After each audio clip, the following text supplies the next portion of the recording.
میرے عنوان میں اگرچہ ترتیب یہ ہے کہ اسلام میں پردے کے احکام اور UN کا سوشل انجینئرنگ پروگرام، لیکن بیان میں جو مؤخر ذکر شے ہے وہ میں پہلے لا رہا ہوں تاکہ پس منظر معلوم ہو جائے کہ اس موضوع پر ہم آج کن حالات میں گفتگو کر رہے ہیں۔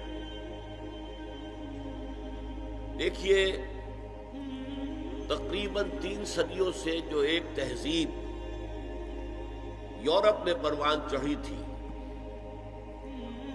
اور اس کے بعض حصے تو گلوبلائز ہو چکے ہیں پہلے ہی، لیکن ایک آخری حصہ وہ ہے کہ جس کو اب گلوبلائز کرنے کے لیے بہت ہی منظم اور کنسرٹڈ ایفرٹس ہو رہی ہیں۔ اصل میں فکر انسانی کو توہمات کے چنگل سے نکالنا اور استخراجی منطق، ڈیڈکٹیو لاجک کے تنگنائیوں میں سے باہر نکالنا، یہ کام اسلام اور قرآن کا ہے۔ لیکن اس کے نتیجے میں 2 اسباب سے یہ تہذیب ایک غلط رخ پر پڑ گئی۔ پہلا سبب یہ تھا کہ یورپ میں پوپ کا اقتدار تھا، گویا کہ تھیوکریسی بدترین شکل، اور اس پوپ کے اقتدار میں جہاں بعض چیزیں اچھی بھی تھیں وہ بعد میں ذکر کروں گا، وہاں 2 بدترین باتیں یہ تھیں کہ سائنس کا پڑھنا حرام، فلسفے کا پڑھنا حرام۔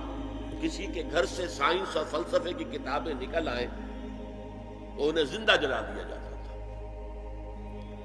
اور دوسری بات یہ ہوئی کہ یورپ کو جو یہ سبق پڑھایا مسلمانوں نے، یہ اصل میں اسپین کی یونیورسٹیوں کے ذریعے سے، گراناڈا کی یونیورسٹی، کرناتا، تولیڈو کی یونیورسٹی، تولیطلا جسے کہتے ہیں، کارڈووا، قرطبہ کی یونیورسٹی، جیسے ہمارے نوجوان اب جاتے ہیں امریکہ اور انگلستان تعلیم حاصل کرنے کے لیے، ایسے ہی جرمنی، فرانس اور اٹلی کے نوجوان آتے تھے اسپین میں، اسپانیہ میں، ان یونیورسٹیوں سے تعلیم حاصل کرنے کے لیے۔ یہاں یہودیوں کا ایک بڑا مؤثر عنصر موجود تھا، اور اس کا بھی ایک خاص سبب تھا۔ یہودیوں کو شدید پرسیکیوشن کا سامنا تھا عیسائیوں کے ہاتھوں۔ بات سمجھ میں آتی ہے، عیسائی جسے خدا کا بیٹا کہتے ہیں اسے یہودی کہتے ہیں ولد الزنا، باسٹرڈ، جادوگر، مرتد، واجب القتل، اور سولی پر چڑھایا۔ تو ظاہر ہے کہ اس قدر فرق ہے، اتنا تضاد ہے کہ بات سمجھ میں آتی ہے کہ سن 300 عیسوی میں جب کانسٹنٹائن جو قیصر روم تھا اس نے عیسائیت اختیار کی اور اس کے ساتھ پوری رومن امپائر عیسائی ہو گئی، تو اب عیسائیوں نے یہودیوں کے اوپر مظالم ڈھانے شروع کیے کہ تم ہمارے جسے ہم خدا کا بیٹا کہتے ہیں، تم ان کے بارے میں یہ بات کرتے ہو، تم نے انہیں سولی پر چڑھایا۔ بدترین پرسیکیوشن پورے یورپ میں، ان کے گھیٹوز علیحدہ ہوتے تھے، شہروں میں آباد ہونے کی اجازت نہیں تھی، شہر میں ضرورت کے لیے آنے کے لیے وقت مقرر تھا کہ آپ فلاں سے فلاں وقت تک آ سکتے ہیں، کوئی سودا خریدنا ہو آ جائیں، اللہ اللہ خیر سر۔ اور یہ جو پرسیکیوشن یہ اسپین میں شدید ترین تھی، کوئی بہت سخت عیسائی حکومت تھی ہسپانیہ میں۔ انہوں نے ایک بہت ہوشیار حکمت عملی اختیار کی کہ جب طارق ابن زیاد ہسپانیہ پر حملہ آور ہوئے تو انہوں نے ان کی مدد کی، انہیں راستے بتائے۔ ظاہر بات ہے کہ ان کے لیے یہ ساری انجانی دنیا تھی، انہیں راستے بتائے، ان کی مدد کی۔ نتیجہ یہ ہوا کہ ہسپانیہ میں جب مسلمانوں کی حکومت مستحکم ہوئی تو یہودیوں کو ایک بار پھر تاریخ میں وہ مقام حاصل ہو گیا جو انہیں کبھی حضرت یوسف علیہ السلام کے زمانے میں مصر میں حاصل ہوا تھا۔ مصر میں وہ پیرزادے بن گئے تھے اس لیے کہ مصر کا بادشاہ حضرت یوسف کا عقیدت مند ہو گیا تھا. یہی حال یہاں ہوا. چنانچہ یہ بات لکھی ہے بن گوریون نے جو پہلا وزیر اعظم تھا اسرائیل کا, that the golden era of our diaspora was Muslim Spain. یہ مسلم ہسپانیہ جو ہے یہ ہمارے دور انتشار کا عہد زرعی ہے. یہ دور انتشار ان کا شروع ہوا تھا سن 70 عیسوی میں جب ٹائٹس رومی نے یروشلم میں ایک دن میں 1,33,000 یہودیوں کو قتل کیا تھا. انہوں نے جو ہیکل سلیمانی دوسری مرتبہ بنایا تھا جسے سیکنڈ ٹیمپل کہتے تھے اسے منہدم کیا, ختم کیا اور انہیں فلسطین سے باہر نکال دیا. اب جہاں سینگ سمائے چلے جاؤ, یہاں تمہارے رہنے کا کوئی امکان نہیں. تو یورپ میں چلے گئے, ایشیا میں آ گئے, افریقہ میں چلے گئے. اس کو وہ کہتے ہیں ڈایاسپورا, ہمارا دور انتشار. تو اس دور انتشار کا عہد زرعی مسلم اسپین ہے. اب وہاں انہوں نے جو انہیں حیثیت ایک وقت میں وہاں ہسپانیہ میں مسلمانوں کی حکومت میں بنو امیہ کی حکومت تھی, وزیر اعظم بھی یہودی تھا, اتنی انہیں حیثیت حاصل. انہوں نے جو 2 سبق اسلام پڑھا رہا تھا ان نوجوانوں کو کہ جو جرمنی سے, فرانس سے اور اٹلی سے آ رہے تھے, ایک حریت, آزادی,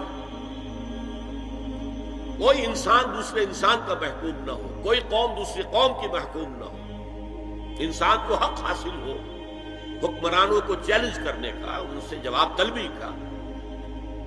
یہ سبق جو خلافت راشدہ نے دنیا کو پہلی دفعہ دیا تھا, انہوں نے اس میں مزید مرچ مسالہ لگایا کہ یہ حریت, آزادی, مادر پدر آزادی, خدا سے آزادی, شریعت سے آزادی, اخلاقی اصولوں سے آزادی. نمبر 2 جو اسلام نے سبق دیا تھا مساوات کا کہ تمام انسان پیدائشی طور پر برابر ہیں, گورے ہو, کالے ہو, پیلے ہو, لال ہو, کسی رنگ کے ہو, کسی نسل کے ہو, کسی علاقے میں رہتے ہو, کسی ناک نقشے کے ہو, اور مرد ہو یا عورت ہو, پیدائشی طور پر سب برابر ہیں, ان میں کوئی فرق نہیں. یہ نوٹ کر لیجیے, اسلام میں مرد اور عورت کے درمیان ایک فرق ہے, لیکن وہ کہاں ہے؟ جب ایک مرد اور ایک عورت شادی کے بندھن پر بندھ جائیں اور ایک خاندان کی بنیاد ڈالیں تو خاندان کے ادارے کا سربراہ مرد ہوگا. اور یہ ظاہر بات ہے, 2 اور 2 4 کی طرح کی بات ہے کہ کسی ادارے کے 2 سربراہ نہیں ہو سکتے, ایک سربراہ, اس کے نیچے آپ اسسٹنٹس, ڈپٹیز جتنے چاہے رکھ لیں. کسی بھی فرم کا مینیجنگ ڈائریکٹر ایک ہوگا, ڈائریکٹر 10 رکھے, 20 رکھے, 50 رکھے. 2 برابر کے اگر سربراہ ہوں گے تو فساد ہی فساد ہوگا. تو یہ انتظامی برتری ہے. جیسے دفتر میں ایک چپڑاسی ہے اور ایک دفتر کے اندر افسر بیٹھا ہے, ان میں فرق ہے, لیکن ویسے یہ دونوں برابر ہیں انسان ہونے کے ناطے. اور سیاسی اعتبار سے ایک ووٹ افسر کا ہے, ایک ہی اس کے چپڑاسی کا ہے, ایکول. انتظامی طور پر مرد کو فوقیت دی گئی ہے عورت پر, لیکن جو شرف انسانیت ہے, ہیومن آنر, ڈگنیٹی, یہ برابر شیئر کرتے ہیں, ان میں کوئی فرق نہیں. یہ سبق پڑھایا اسلام نے, انہوں نے اس کو آگے بڑھایا. مرد اور عورت بالکل برابر ہیں, بالکل برابر ہیں, ایک جیسے کام کر سکتے ہیں, کندھے سے کندھا ملا کر کام کر سکتے ہیں. 2 مرد آپس میں شادی کر سکتے ہیں, 2 عورتیں آپس میں شادیاں کر سکتی ہیں. یہ سارا در حقیقت دنیا میں جو فساد پیدا کیا یہ یہودیوں نے. اور یہاں سے یوں سمجھیے کہ جیسے دریا چل رہے تھے علم کے, حکمت کے, ہسپانیہ کی یونیورسٹیوں سے, خاص طور پر یورپ کے ان 3 ممالک میں, سینٹرل یورپ جسے کہتے ہیں, فرانس, جرمنی اور اٹلی. تو اس میں سیاہی گھولتا رہا یہ یہودی طبقہ. کون سیاہی گھول رہا ہے؟ وقت کے بہتے دریا میں. دریا کا صاف اور پاک پانی آ رہا تھا, اس میں سیاہی گھولی یہودیوں نے. اس کے نتیجے میں جو لبرلزم پیدا ہوا, آزادی, وہی جو آج ہمارے یہاں آتا لبرل اسلام, ماڈریٹ اسلام, لبرل اسلام. یہ لبرلزم یہودیوں کی پیداوار ہے اور اس کے ذریعے سے انہوں نے عیسائیوں سے بھرپور انتقام لیا۔ اس نے 3 شکلیں اختیار کی۔ یہ علم جو تھا، جب پوپ کی طرف سے آزادی ہو گئی، اب سائنس پڑھنی شروع کر دی لوگوں نے، فلسفہ بھی پڑھ رہے، بڑے بڑے فلسفی پیدا ہو گئے، بڑے بڑے سائنسدان پیدا ہو گئے۔ سائنس کے نتیجے میں ٹیکنالوجی آ گئی، تو ظاہر بات ہے کہ اس سے یورپ کے اندر ایک پاور پوٹینشل ڈیولپ ہو گیا، طاقت، قوت۔ لیکن یہ علم جو تھا یہ یک چشمی تھا، جیسے ہم کہتے ہیں دجال کی ایک آنکھ۔ اللہ نے انسان کو 2 آنکھیں دی تھی علم کے ضمن میں۔ ایک، تم اپنے حواس ظاہری سے اور عقل سے علم حاصل کرو۔ کسی شخص نے دیکھا ہوگا ہمارے آباء و اجداد میں سے کہ کوئی چٹان نیچے گری، نیچے بھی پتھر ہی تھا تو ایک شعلہ نکلا، دیکھا یہ کیا ہے؟ پھر اس نے یہ 2 پتھر اپنے ہاتھ میں لے کے زور سے ٹکرائے، اس میں بھی شعلہ پیدا ہو گیا۔ تو آگ ایجاد ہو گئی۔ اس سے پہلے وہ صرف پھلوں پر گزارا کرتا تھا، پھولوں پر گزارا کرتا تھا، یا کوئی کچا گوشت کھاتا تھا، آگ تو تھی نہیں۔ تو یہ بہت بڑی شے تھی کہ جو پیدا ہو گئی۔ پھر آگ کے بعد کبھی کسی نے دیکھا کہ ہانڈی چڑھی ہوئی ہے چولہے پر اور وہ اس کا ڈھکنا ہل رہا ہے، کون ہلا رہا ہے؟ کوئی جن ہے، بھوت ہے، کون ہے؟ بعد میں معلوم ہوا یہ اس کے نیچے جو سٹیم پیدا ہو رہی ہے، بھاپ، اس بھاپ میں یہ طاقت ہے کہ وہ ہلا رہی ہے۔ لہذا سٹیم جو ہے سیکنڈ سورس آف انرجی ایجاد ہو گئی۔ اب وہ سٹیم انجنز بن گئے، ریلیں چلنے لگی، دوڑنے لگی۔ تو یہ علم ایک تھا کہ آنکھ سے دیکھو، کان سے سنو، دماغ سے اس کو پروسیس کرو۔ یہ کمپیوٹر یہاں ہم نے تمہیں دے رکھا ہے نا، اس کمپیوٹر کے اندر تم فیڈ کرو اپنا سینس ڈیٹا، آنکھوں کا، کانوں کا، اور چھونے کا، چکھنے کا، سونگنے کا، یہ ڈیٹا فیڈ کر دو، پھر یہ پروسیس کرے گا۔ اس طرح علم قدم بقدم، قدم بقدم آگے بڑھتا گیا۔ ایک علم یہ ہے۔ دوسرا علم اللہ نے کہا تھا کہ ہم تمہیں دیں گے علم ہدایت، اور وہ وحی کے ذریعے سے آئے گا۔ جب سورہ بقرہ کے 4 رکوع کے آخر میں ہے، حضرت آدم سے جب کہا گیا کہ اب زمین کا چارج سنبھالو، تم وہاں کے خلیفہ بنائے گئے ہو، یہ جنت میں تو ایک آزمائشی طور پر تمہیں رکھا گیا تھا، اب جاؤ۔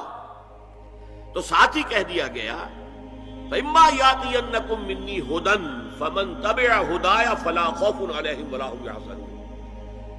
جب تمہارے پاس میری طرف سے کوئی ہدایت آئے، وحی کے ذریعے سے نبیوں کے پاس ہدایت آتی رہے گی، ٹوٹل ہدایت، کیا کرو کیا نہ کرو، کدھر جاؤ کدھر نہ جاؤ، تو جو اس ہدایت کی پیروی کرے گا اس کے لیے نہ خوف ہوگا نہ حزن، اور جو ہماری آیات کو جھٹلائے گا وہ پھر جہنمی ہوں گے، آگ والے ہوں گے۔ تو یہ 2 آنکھیں دی تھی اللہ نے، یورپ نے ایک آنکھ بند کر لی، آسمانی ہدایت سے وہ موڑ لیا۔ ایک آنکھ پوری کھول دی، دیکھو، سنو، نتیجہ نکالو، کمپیوٹر سے پروسیس کرو،